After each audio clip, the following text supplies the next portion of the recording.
They say pride comes before a fall. It's an old saying, one my mother was fond of, usually after my brother managed to trip over his own feet while showing off.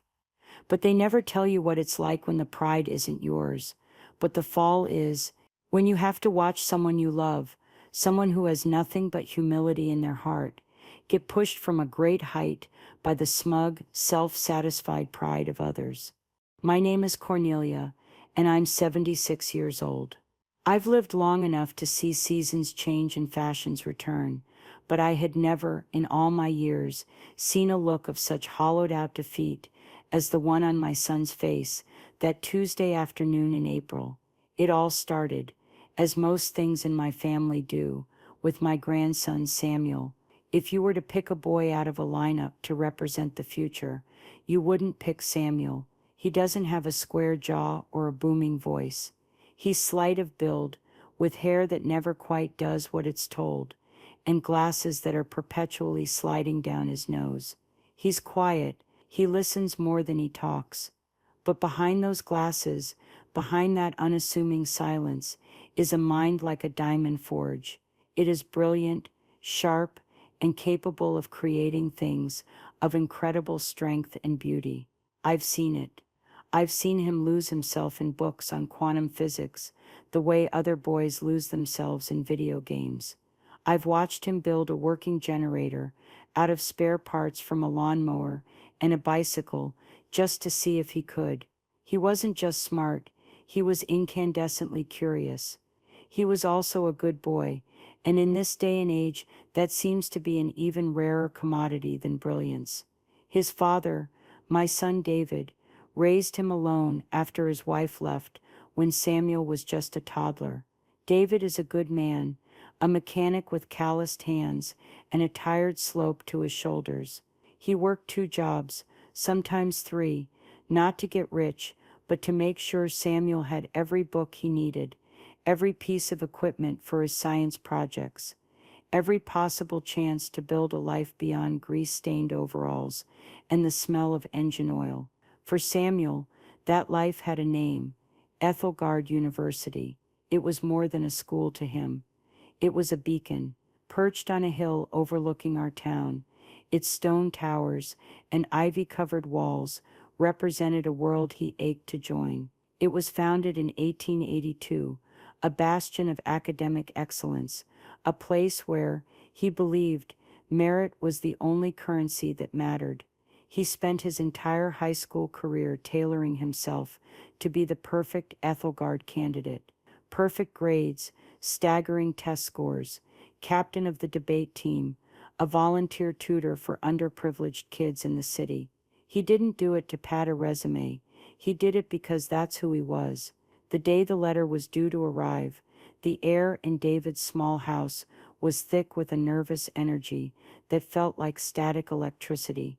I'd come over to make a pot roast, a futile attempt to impose normalcy on a day that felt anything but. We watched the mail truck crawl down the street like a harbinger of fate, and then it was there. A single thin envelope in the mailbox, not a thick packet. In the world of college admissions, we all knew what that meant. David brought it in, his hand trembling slightly as he held it out to Samuel. My grandson, bless his heart, just gave a small, sad smile. He already knew. He opened it, and his eyes scanned the single sheet of paper. His face, usually so expressive when he was thinking through a problem, went completely blank. He handed the letter to his father and went to his room without a word. David read it, and a sound came out of his throat, a low, wounded noise, like an animal in a trap. He sank into a kitchen chair, the letter crinkling in his fist. I took it from him. The words were a masterpiece of polite cruelty, a clinic in how to break a heart with jargon. An exceptionally competitive year, a holistic review process, many qualified applicants, and then the fatal sentence, the one that felt like a stiletto knife, slid cleanly between the ribs. While your son's academic achievements are noteworthy, our admissions committee must also consider applicants who are, for lack of a better term, more aligned with the university's long-term legacy objectives. We feel that at this time, he is not the right fit to be considered legacy material. Legacy material. It was a coward's code, a genteel way of saying he wasn't rich, he wasn't connected, his father wasn't a senator or a hedge fund manager who could donate a new library. His name wasn't on a hospital wing. We were mechanics and retirees and ordinary people. We weren't legacy material. I looked at my son, a man who had sacrificed his youth and his own dreams for his child, now looking as if the foundation of his world had turned to sand. The rejection wasn't just of Samuel, it was a rejection of David's work, his sacrifice, his belief that if you just worked hard enough, the doors would open. It was a rejection of our family, of our simple, hard-working decency. My heart broke for him. It shattered for Samuel, locked away in his room, absorbing this first brutal lesson in the world's inherent unfairness. But underneath the sorrow, something else was stirring in me, a cold, slow-burning anger, an indignation so profound it felt ancient, because what that preening, self-important administration at Athelgard University had forgotten, what had been lost in over a century of changing letterheads and fading memories, was a small, inconvenient detail buried in their own archives, a detail that I, and I alone, still remembered.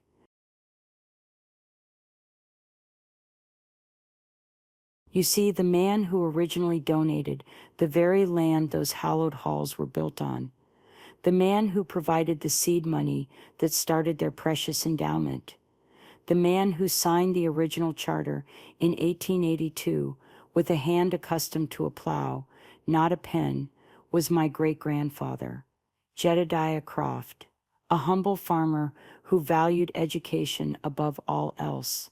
And that original charter, which I still possessed, locked away in a fireproof box with my father's war medals, contained some very, very interesting clauses about his descendants' perpetual rights to admission.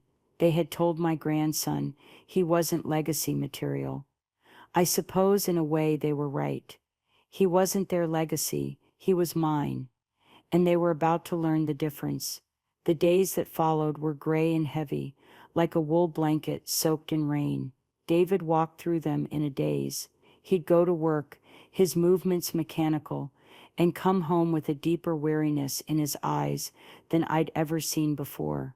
He tried to hide it from Samuel, putting on a brave face at dinner, talking about other options, other schools, but his cheerfulness was brittle, a thin pane of glass over a well of despair.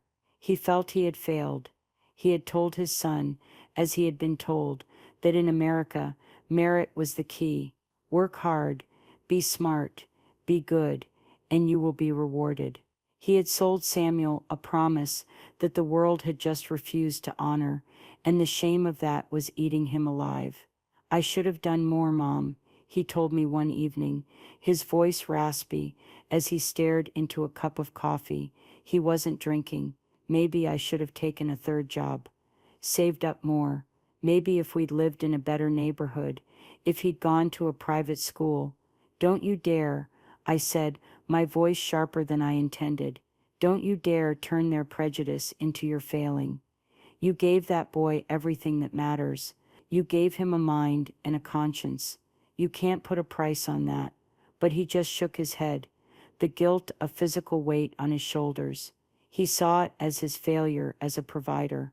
I saw it as a profound theft. They had stolen his faith. Samuel's reaction was almost worse. There was no anger, no railing against the injustice of it all. There was only a quiet, stoic acceptance that settled over him like dust. He accepted their verdict. He concluded, in his logical, analytical way, that he simply hadn't been good enough. The variables were what they were, and the outcome was rejection. Therefore, the deficiency must lie with him. He started spending his evenings looking at pamphlets for local community colleges and technical programs.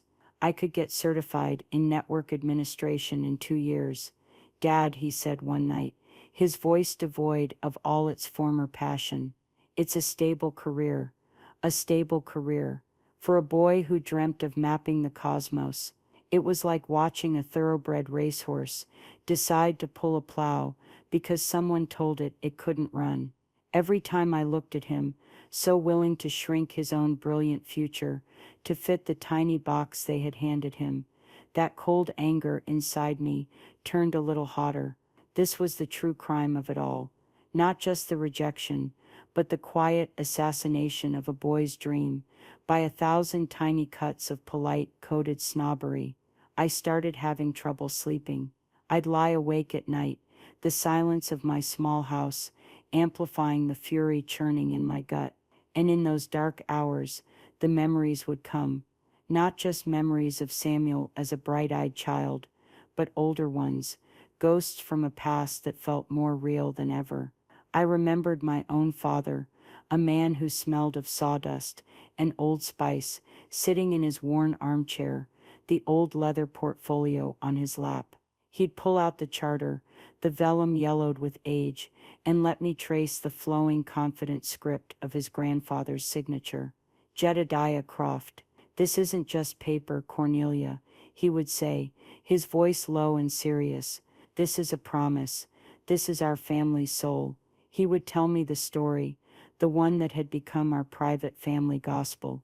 Jedediah wasn't a Vanderbilt or a Carnegie. He was a farmer, a man who had clawed a living for his family out of the rocky soil of this valley. He had little formal education himself, but he worshipped it. He saw it as the one true magic in the world, the one thing that could lift a person up, that couldn't be taken away by drought or pestilence or a bad harvest. He believed it was the great equalizer. And so, in 1881, when a group of town fathers were trying to scrape together the funds to start a college, Jedediah did something that everyone else thought was insane. He donated his largest and best pasture, 100 acres of prime river bottom land that was the core of his farm's value. Then he sold his remaining livestock and added his life savings to the pot. It wasn't a donation to him. It was an investment in a future he knew he would never see. He didn't want his name in lights, my father would explain, tapping the document. He wanted his descendants to always have a place at the table he built, not because they were special, but as a reminder of where it all came from the dirt, from hard work, from a belief that a mind is worth more than a meadow. I remembered my grandmother, Jedediah's daughter, a stern woman with her father's iron will. She spoke of how, in the early years, the university presidents would come to their farmhouse once a year, hats in hand, to give a report on the school's progress, as if reporting to a shareholder. They knew where they came from. They remembered. But time is a river, and it erodes even the strongest stone. Leadership changed. The town grew. The university's endowment swelled with donations from new money industrialists and old money bankers. The humble farmer was slowly, deliberately written out of the story. It was more glamorous to say the university was founded by a consortium of visionary philanthropists than by a man who smelled of the earth. The memory faded, first from public record, then from institutional consciousness, but it never faded from my family. The charter was passed from Jedediah to my grandmother, to my father, and then to me on his deathbed. "Protect it, Cornelia," he'd whispered, his hand cool and dry in mine. "Don't ever let them forget." I had protected it. I had kept it safe in its fireproof box, a sacred relic of a bygone era. I never saw it as a tool or a weapon. It was a testament, a piece of our history. I honestly believed that Samuel, with his brilliant mind, would get into Athelgard on his own merits. The thought of ever needing to invoke the charter felt crude, unseemly, a violation of the very meritocratic principles my great-grandfather had championed. The catalyst came on a Saturday morning, 2 weeks after the rejection letter. I was scrolling through the local news on my tablet when an article popped up: Athelgard University breaks ground on new Finch legacy wing. My blood ran cold. I clicked on it. There was a picture of the university president, a man named Alistair Finch, with his perfectly coiffed silver hair and a smile that didn't reach his eyes. He stood beside his father, a retired titan of industry, both of them holding silver shovels. The article gushed about the Finch family's long and storied history of philanthropic support for the university, culminating in their multi-million-dollar donation for this new building. Furious, I navigated to the university's website, to their Our History page. I scanned the text, my heart pounding with a sick, rising dread. The story was there, beautifully rendered, about the consortium of city fathers in 1882. It mentioned names like Ashworth, Pembroke, and yes, even Finch, an ancestor of the current president, a banker who had apparently given a modest loan to the founding committee. But the name Jedediah Croft was gone. Completely. Not a footnote, not a mention. It was as if he had never existed. They had not just forgotten him, they had erased him. They had replaced the farmer with the banker. They had swapped the soul of the place for a ledger book. I stood up from my kitchen table, my hands shaking. I walked to the old cedar chest in my bedroom, the scent of lavender and mothballs rising up to meet me. I retrieved the fireproof box, my fingers fumbling with the key. I lifted the lid, and there it was, nestled in velvet, the old leather portfolio. I took out the charter. The ink was faded, but the words were as clear as the day they were written. I thought of Samuel, packing his dreams away like old clothes he'd outgrown. I thought of David, his spirit bruised and broken. I thought of Alistair Finch and his smug, silver-shoveled smile, building a monument to his own vanity on land my great-grandfather had consecrated with his sweat and his hope. A quiet calm settled over me, the kind of calm that comes when the storm inside you has raged. For so long, it has finally blown itself out, leaving behind a cold, clear certainty. My father had told me to protect the charter. He never told me not to use it. They had made a grave mistake. They thought the past was dead and buried. But the past was in my hands, and it was about to be a very, very present problem. A famous man once said the pen is mightier than the sword. My great-grandfather's pen was about to prove it. It wasn't about revenge. Not at first. It was about justice. But as I looked at the name Finch in that headline, I had to admit to myself, the lines were starting to blur. In fact, it wasn't about revenge, until it was. My first call wasn't to a lawyer. Lawyers are for battles of attrition, for billing hours and filing motions. This wasn't going to be a battle of attrition. This was going to be a surgical strike. My first call was to Martha. Martha Dubois and I had been friends for 50 years. We'd met as young mothers, volunteering at the local library.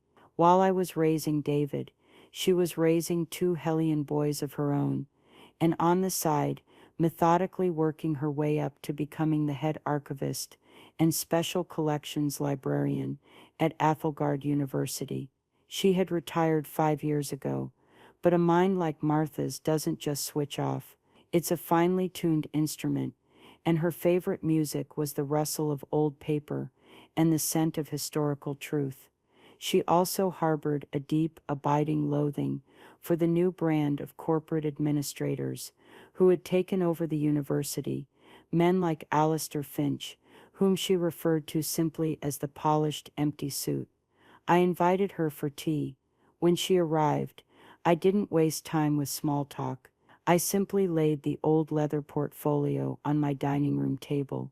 Her eyes, usually twinkling with wry amusement, widened. She was probably the only other person in the world who would recognize it on sight.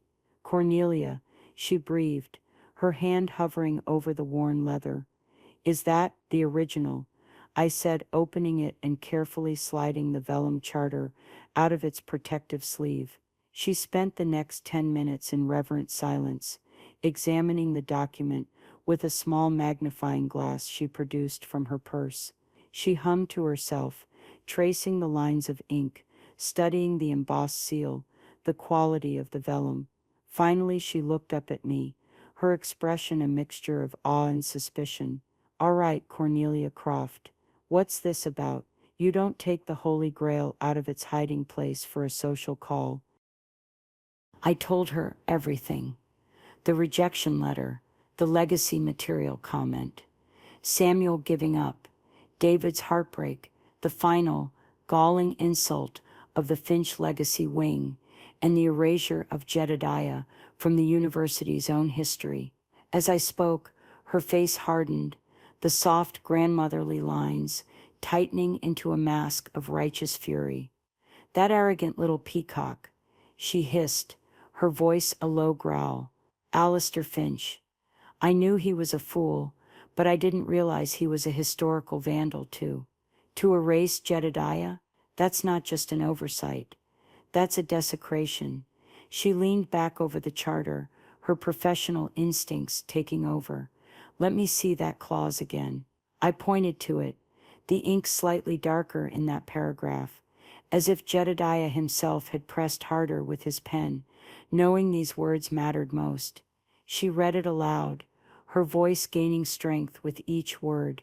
"And it is my solemn decree that any direct descendant of my bloodline, demonstrating good character and academic merit, shall hold a perpetual and undeniable right to admission. For their education is the living dividend of this, my foundational investment." She looked up at me, a fierce light in her eyes. "My God, Cornelia, this isn't just a wish. This is the language of a legal trust, solemn decree, perpetual and undeniable right, foundational investment." He wasn't just donating land, he was creating a covenant. "But is it enforceable, Martha?" I asked, the question that had been tormenting me. "It's been almost 140 years. That's the $64,000 question, isn't it?" she mused, tapping her finger on the table. "They'll argue it's archaic, that subsequent bylaws and modern corporate charters supersede it. Their lawyers will try to drown you in paper until you give up and go home. They'll say it's a ceremonial document with no legal standing. But you don't think it is, do you?" A slow, dangerous smile spread across her face. "No, my dear, I don't. Athelgard wasn't incorporated as a standard business. It was founded as a charitable trust. Founding trust documents have incredible power, often superseding later bylaws, especially a clause this specific. They won't be able to just dismiss it, but a frontal assault, a lawsuit, that's what they'd expect. We'd be fighting on their turf. By their rules, we need to be smarter." And that's when the plan began to take shape. It was Martha who suggested the next crucial step. "Finch and his cronies think this document was lost. They think you're just some dotty old woman with a half-remembered family story," she said. "What we need to prove is that they knew. If we can prove they knew about this charter and deliberately concealed it, we change the entire game. It moves from a contract dispute to active, willful fraud. That's a different beast entirely." Martha still had her library card, and more importantly, she still had friends in the archives, people who owed her favors and shared her dislike of the current administration. For the next week, she became a scholarly ghost, haunting the deepest, dustiest sub-basements of the Athelgard Library. She wasn't looking in the digitized, public-facing records. She was looking for the things they didn't want found: old board meeting minutes, inter-office memos from presidents long gone, the physical paper trail that a century of changing technology had not yet managed to completely erase. While she was digging, I began my own, quieter investigation. Jedediah had been one of 10 children. His brothers and sisters had scattered across the country, but the family had, for the most part, kept in loose touch. I spent my days on the phone and on the internet, tracking down the other branches of the Croft family tree. I found a third cousin in Oregon, a retired history teacher. I found a great-grandnephew in Florida, a successful software engineer. I found another, a farmer in Nebraska, still working the land like his ancestors. I told each of them the story of what had happened to Samuel, of how the university had erased Jedediah's name. I didn't ask them for anything yet. I just planted the seed. I sent them each a high-quality scan of the charter. For most, it was a piece of family lore they'd heard whispers of, but had never seen. The story resonated with them. It was their name, their ancestor being dishonored too. A quiet, simmering anger began to build across the country, a network of resentful Crofts, linked by email and phone calls. A week later, Martha called me. Her voice was electric. "Bingo," she said. "Meet me at the diner. And you'd better be sitting down." When I arrived, she had a stack of photocopied documents in a folder. She slid one across the table to me. It was a memo, dated October 1974. It was from the university's legal counsel at the time, to the then president. The subject line read, "We're the Croft descendant clause." My breath caught in my throat. The memo was chillingly clear. It acknowledged the existence and likely legal validity of the Charter's perpetual rights clause. It went on to discuss the potential long-term financial and administrative liability this clause represented. It concluded with a recommendation. It is the opinion of this office that the original charter document should be moved to deep archival storage and should not be referenced in any public-facing historical materials. We recommend commissioning a new official's history that emphasizes the role of the broader consortium of donors, thereby diluting the primacy of the Croft donation and mitigating future claims from his descendants.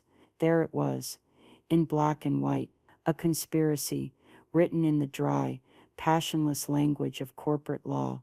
They knew, they had always known, and they had deliberately, systematically, buried my great-grandfather and the promise he had enshrined in the heart of his creation. They hadn't just forgotten him, they had murdered his memory. Martha was watching my face. "That's the smoking gun, Cornelia," she said softly. "They didn't lose the history, they suffocated it." I looked down at the memo, at the casual, calculated treachery of it all. Any last vestige of hesitation, any lingering doubt about what I was about to do evaporated. This was no longer just about getting Samuel into a school. This was about unearthing a crime. This was about resurrecting a legacy that had been deliberately buried alive. Martha and I stayed in that diner for 2 more hours, fueled by lukewarm coffee and a cold shared fury. We mapped out the strategy, not on a legal pad, but on a paper napkin. It wouldn't be a lawsuit, not yet. It would be a campaign, a slow, deliberate tightening of a vice they didn't even know they were in. First we would go to the top, but quietly. Then we would go public, but not with an accusation, with a question. And finally, if needed, we would mobilize our new army of forgotten Crofts. We would show Athelgard University that a legacy isn't something you can buy or build with bricks and mortar. A true legacy has blood in its veins, and it doesn't take kindly to being forgotten. The first shot in our silent war was not a cannon blast, but the quiet whisper of a letter. A lawyer would have sent a thunderous letter of demand, full of threats and legal citations. That's what they would expect. It would have gone straight to Alistair Finch's legal department, where it would be logged, filed, and buried under a mountain of procedural delays. They knew how to fight lawyers. I wasn't sure they knew how to fight a grandmother with a grievance. Following Martha's advice, I bypassed Finch entirely. Our target was a man named Arthur Caldwell, the chairman of the board of trustees. Martha knew of him. He was old money, third generation Athelgard alumnus.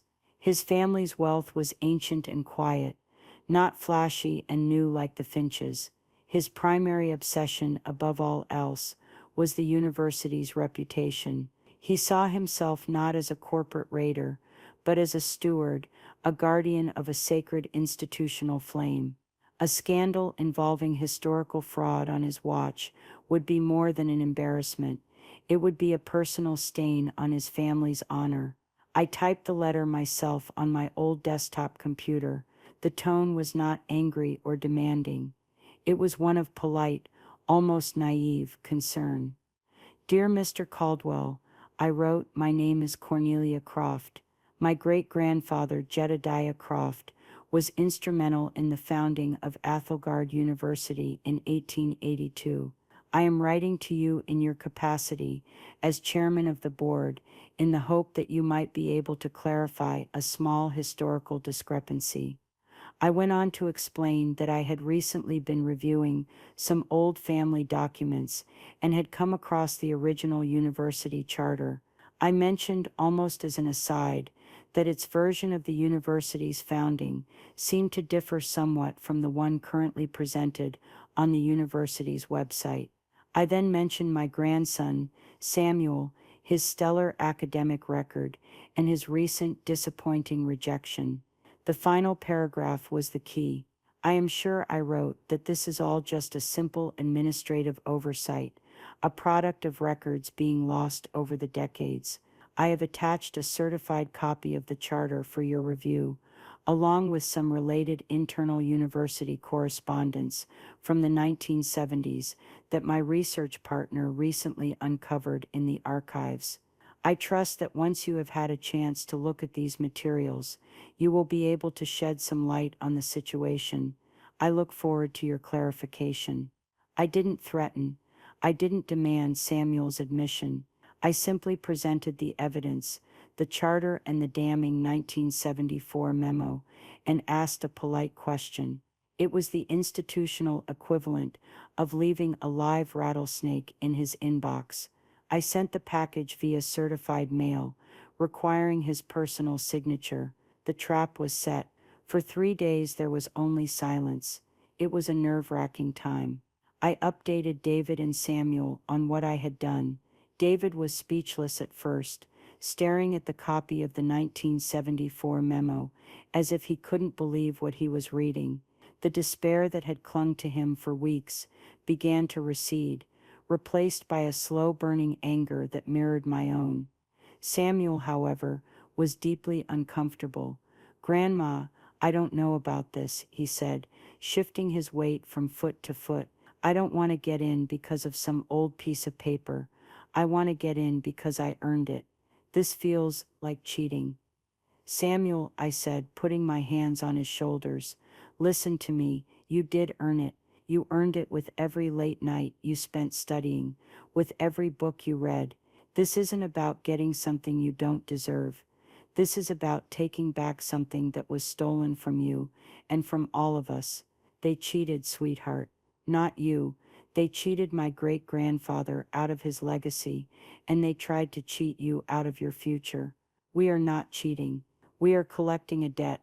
He still looked uncertain, but he didn't argue further. His own quiet sense of justice was at war with his humility. On the 4th day, the phone rang. The caller ID was blocked. I answered, my heart giving a little thump. "Mrs. Cornelia Croft."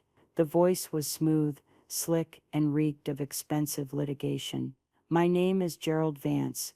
I'm with the Office of the General Counsel for Athelgard University. President Finch's office passed along your correspondence with Chairman Caldwell, passed along, so Caldwell had received it, and immediately thrown the hot potato to Finch.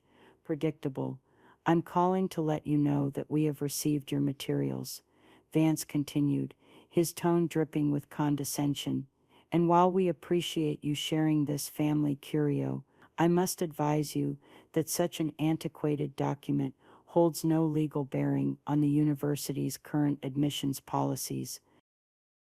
Is that the official opinion of the university's legal counsel, Mr. Vance? I asked, my voice as calm and cool as a winter morning, that its own founding charter is a curio? There was a slight pause. It is a historical artifact, Mrs. Croft, not a legally binding contract. However, in the spirit of community goodwill and in recognition of your family's historical anecdotal connection to the university, President Finch has authorized me to make a gesture. Here it comes, I thought, the insult. We would be willing to have the admissions committee re-review your grandson's application, he said, as if bestowing a great favor. Furthermore, if he is admitted upon this second review, the university is prepared to offer him a small, one-time founder's descendant grant of $5,000 to assist with his tuition. This would, of course, be contingent upon you signing a standard non-disclosure agreement and returning the original charter document to the university archives where it belongs. I almost laughed. A bribe. A cheap, insulting bribe. And they wanted the weapon back in the bargain. They thought I was a greedy old woman they could buy off for the price of a used car. They had no idea who they were dealing with. Mr. Vance, I said, letting a note of disappointment creep into my voice. I think there has been a misunderstanding. I did not write to Mr. Caldwell to negotiate a financial settlement. I wrote to him to correct a historical injustice. The charter is not for sale. My great-grandfather's legacy is not for sale, and my grandson's future is certainly not for sale. Please inform President Finch and Chairman Caldwell that I am not interested in their gesture. I am interested in a formal written response from the chairman of the board addressing the specific points raised in my letter and the attached documents. Good day. I hung up the phone before he could reply. The silence in my kitchen was profound. I could almost hear the panic beginning to brew in the hallowed halls of Athelgard. They had made their first move, an arrogant, dismissive shove, and they had found themselves pushing against a stone wall. The first cracks in their polished facade were beginning to show. Now it was time to apply a little more pressure. The rejection of their pathetic offer was a declaration of war. They had expected me to be grateful, or at least intimidated. My calm refusal told them I was neither. It told them I knew the value of what I held. The next phase of their panic was predictable. They tried to ignore me, hoping I would simply go away. A week passed with no follow-up call, no letter from Caldwell. It was a classic institutional strategy, silence and delay. They were underestimating me again. They thought my only weapon was a piece of paper. They were wrong. My best weapon was the truth. Martha and I had anticipated this. Phase 2 of our plan was ready. Martha had a friend, a man named Edgar Morris, who had been the lead investigative reporter for the local paper for 30 years before retiring. Now he ran a popular local history blog, Valley Echoes, that was read religiously by thousands, especially the older, more established residents of our town, precisely the demographic that made up a significant portion of Athelgard's alumni donor base. Martha met Edgar for coffee. She didn't give him the whole story. Not yet. She didn't hand him the smoking gun memo. Instead, she framed it as a historical query, a puzzle she was trying to solve. She told him about the lost family lore of Jedediah Croft, the humble farmer who, according to family legend, had donated the original land for the university. She mentioned the charter she had recently seen, and how it seemed to contradict the official story of the consortium of bankers. Edgar, whose journalistic senses for a good story had only sharpened with age, was immediately hooked. The following day, a new post appeared on his blog. The headline was a masterstroke of insinuation. The ghost of Athelgard Hill Did a humble farmer's legacy get paved over by progress? The article was beautifully written, full of questions rather than accusations. It recounted the official history, then introduced the compelling, if unverified, counter-narrative of Jedediah Croft. It waxed poetic about the soul of the town, about the value of remembering one's roots. It ended with a simple, devastating question. As Athelgard University builds new multi-million-dollar wings named for bankers and industrialists, is it possible that the memory of the man who gave the very ground on which it stands has been forgotten? We hope the university's administration can shed some light on this fascinating piece of local history. The effect was instantaneous and more potent than I could have imagined. The blog post was shared hundreds of times on social media. The comments section exploded. Older alumni chimed in, saying they remembered hearing stories about the founding farmer when they were students. People started debating the Finch legacy wing, contrasting the image of a silver-haired banker with that of a hard-working man of the soil. The narrative was perfect. It was a story of authentic grassroots history versus polished corporate revisionism. The university's public relations office, caught completely flat-footed, issued a terse statement saying they stand by the well-documented historical record and will not comment on unsubstantiated rumors from online blogs. It was the worst possible response. They sounded defensive, arrogant, and dismissive. They sounded guilty. The phones in the alumni relations office began to ring. Small donors, the ones who gave a few $100s every year, started calling to ask pointed questions. The story had tapped into a deep vein of resentment against the university's increasingly corporate and impersonal direction. Now that the public fire was lit, it was time to add the fuel. I spent the next 2 days on the phone with my newfound network of Croft descendants. I shared the 1974 memo with them. Their simmering anger boiled over. The history teacher in Oregon was incensed. The farmer in Nebraska felt a deep personal connection to Jedediah's plight. The engineer in Florida, a man of logic and data, was appalled by the calculated fraud. Together we drafted a new letter. This one was not quiet or polite.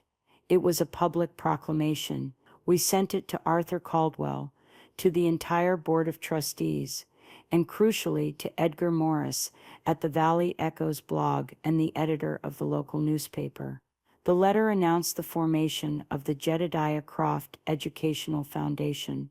It stated in no uncertain terms that since Athelgard University had seen fit to expunge the memory and betray the founding spirit of Jedediah Croft, his descendants felt they could no longer, in good conscience, support the institution. The letter detailed how several existing family trusts, which had for decades quietly contributed to Athelgard's endowment, would be immediately redirected.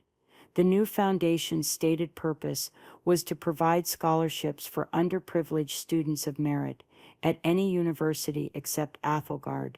This was the family exodus. It wasn't just me anymore. It was a clan. It was a legacy pushing back. The letter was a public relations catastrophe for the university.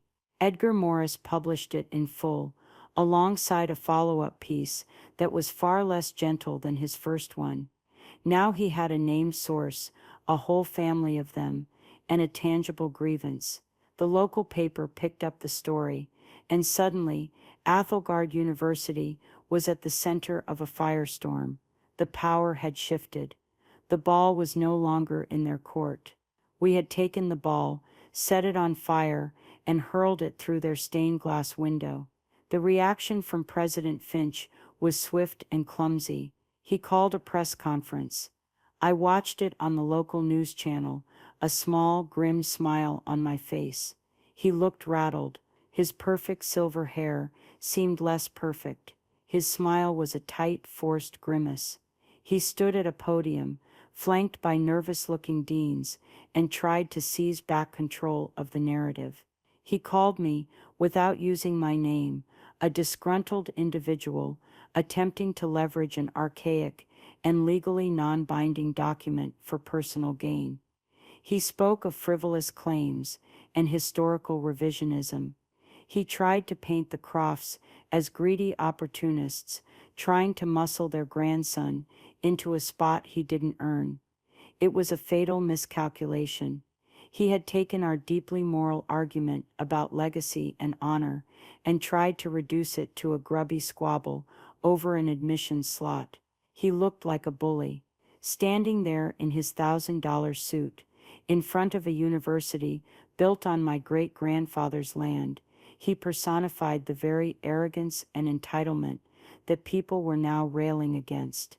The power was not just shifting, it was undergoing a seismic reversal. They were no longer the unassailable fortress on the hill. They were the ones under siege, and they had no idea that my final, decisive move was yet to come.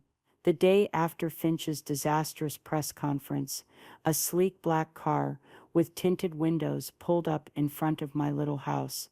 A man in a suit, I could tell, cost more than my monthly mortgage payment, got out and hand-delivered a thick cream-colored envelope. It was an official summons from the Board of Trustees. They requested my presence at a special closed-door session in 2 days' time. They wanted a confrontation. Good. I was more than ready to give them one. I called David. "It's time," I said, "and I want you and Samuel to come with me." There was a moment of hesitation on his end. "Mom, are you sure?" Putting Samuel in the middle of this. "David," I said firmly, "this is not about putting him in the middle. This is about showing him how to stand up for himself. This is the most important lesson he will ever learn, and it won't be in a classroom. They did this to him. He needs to be there to see them answer for it." When the day came, the three of us walked up the stone steps of the Athelgard Administration Building. It was a building I had passed 1,000 times, but today it felt different. It no longer felt intimidating. It felt like I was walking into my own house to deal with some unruly tenants. We were led into the boardroom. It was exactly as I had pictured it, a long, gleaming mahogany table that could seat 30 oil paintings of stern-faced old men on the walls, and a view of the manicured campus lawns. Around the table sat the Board of Trustees, a collection of about a dozen men and 2 women, all of them radiating an aura of wealth and power. At the head of the table sat Arthur Caldwell, his face a grim, unreadable mask, and to his right, looking pale and furious, sat President Alistair Finch. They had seated 3 chairs for us at the opposite end of the table, a clear tactical move to make us feel small and isolated. It didn't work. I sat down, placing my old leather portfolio on the gleaming table in front of me. The thud it made was quiet, but it seemed to echo in the tense silence of the room. David sat on my right, his back ramrod straight. Samuel, on my left, looked nervous but resolute. He had finally understood. Caldwell cleared his throat. "Mrs. Croft," he began, his voice a low rumble, "we are here to resolve this unfortunate and public situation. President Finch has given us his report. We would now like to hear from you." Finch started to speak, to offer his own framing of the situation, but Caldwell shot him a look so sharp it could have cut glass. "Alistair, be quiet." Finch snapped his mouth shut, a flush of angry red creeping up his neck. I took a deep breath. I did not raise my voice. I spoke in the calm, measured tones of a woman who knows she holds all the cards. I told them the story. My story. My family's story. I spoke of Jedediah, not as a historical footnote, but as a man of vision and sacrifice. I spoke of the promise he made and the covenant he created. Then I opened the portfolio. I slid the original charter across the polished wood of the table, toward Caldwell. This is not a curio, Mr. Caldwell. This is the soul of your university. Then I slid the photocopied 1974 memo after it, and this is the proof of its betrayal. I let him and the other board members look at the documents, passing them around with a funereal solemnity. The air in the room grew heavy. I let the silence stretch, letting the weight of their 100-year-old deception settle on them. Finally, I looked directly at Alistair Finch. "You rejected my grandson," I said, my voice still quiet, but now edged with steel. "Your letter said he was not legacy material. You stand here, in a building named for your family of bankers, on land donated by mine. You erased my great-grandfather from your history books to make room for your own vanity. You are mistaken, sir. My grandson Samuel is the only true legacy material in this entire room." A few of the board members shifted uncomfortably in their seats. Finch, however, could not contain his rage. "This is absurd," he sputtered. "A sentimental fantasy. We will not be blackmailed by this historical opportunism. I will see you in court." "No, you won't, Alistair," Caldwell said, his voice dangerously low. He had seen enough. The charter was one thing, the memo proving a deliberate multi-decade cover-up was another. A lawsuit would mean discovery. It would mean depositions. It would mean the 1974 memo, and who knows what other skeletons would become public record. It would be institutional suicide. Caldwell looked at me, a grudging respect in his weary eyes. "Mrs. Croft, you have made your point. What is it that you want?" This was it, the moment of vindication. I leaned forward slightly. "I am not here to ask for anything that is not already ours by right," I said. "But since you ask, here are the terms for putting this matter to rest. 1. My grandson Samuel Croft will be admitted to Athelgard University, effective immediately. His tuition will be covered in full, not by a scholarship or a grant, but under the explicit enforcement of the Jedediah Croft Perpetual Rights Clause of the founding charter. The university will issue a formal public apology to the Croft family for the deliberate erasure of our ancestors' legacy. Jedediah Croft will be fully and publicly restored to his rightful place as the sole foundational benefactor of this institution. This will include a new permanent bronze plaque at the main entrance of the campus, detailing his contribution." I paused, then looked directly at Finch. 3. The so-called Finch Legacy Wing will be immediately and permanently renamed the Jedediah Croft Founders Hall. Finch looked like I had physically struck him.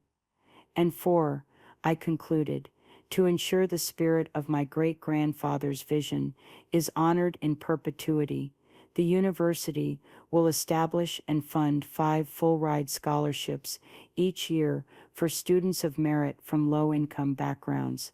These will be known as the Croft Foundation Scholarships, and their selection will be overseen by a committee from the educational foundation my family has established.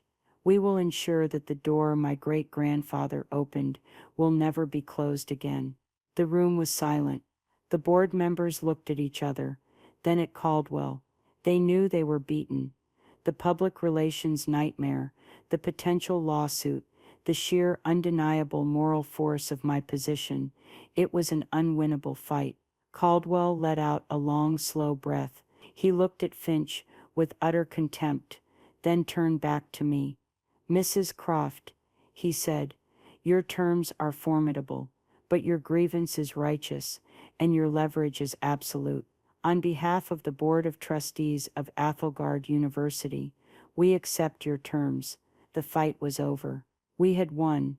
The look of stunned, impotent fury on Alistair Finch's face was a reward almost as sweet as the victory itself. My great-grandfather's soul, buried for so long, was finally free. In the weeks that followed, the changes happened with a speed that was almost comical, the kind of speed that only the terror of public humiliation can inspire. Alistair Finch was quietly and unceremoniously granted an early retirement for personal reasons. His name was scrubbed from the university's website almost as quickly as he had scrubbed my great-grandfather's. A construction crew appeared on campus one morning and unceremoniously chiseled the Finch family name off the new building. A few weeks later, gleaming bronze letters were installed, the Jedediah Croft Founders Hall. A large, beautiful plaque was erected at the main gate, telling the story of the farmer who gave his land and his life savings to build a dream. The university issued a public apology, a masterpiece of groveling prose that was printed in full in the local paper, and the Croft Foundation scholarships were established, their creation trumpeted as a return to our founding principles. Samuel got his real acceptance letter, a thick packet this time. He was, as per our agreement, admitted under the charter's clause. He was hesitant at first, worried that the other students would see him as some kind of special case. But the story had become a local legend, a David and Goliath tale that made him something of a folk hero on campus. He was the kid whose grandmother took on the establishment and won. He quickly proved that his admission was no fluke.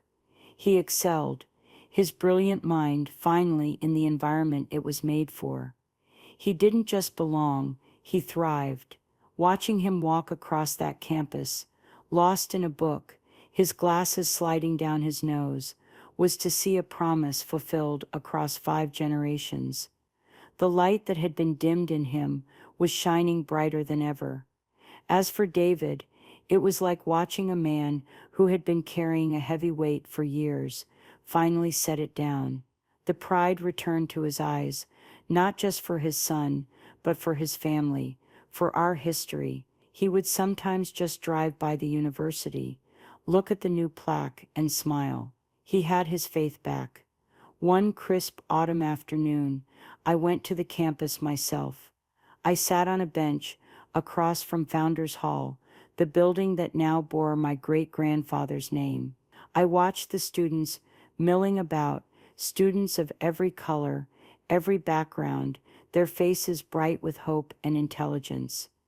This is what Jedediah wanted, I thought, not a monument to his name, but a living, breathing testament to his belief in the power of an educated mind. It wasn't about revenge in the end. Not really. It was about memory. It was about justice.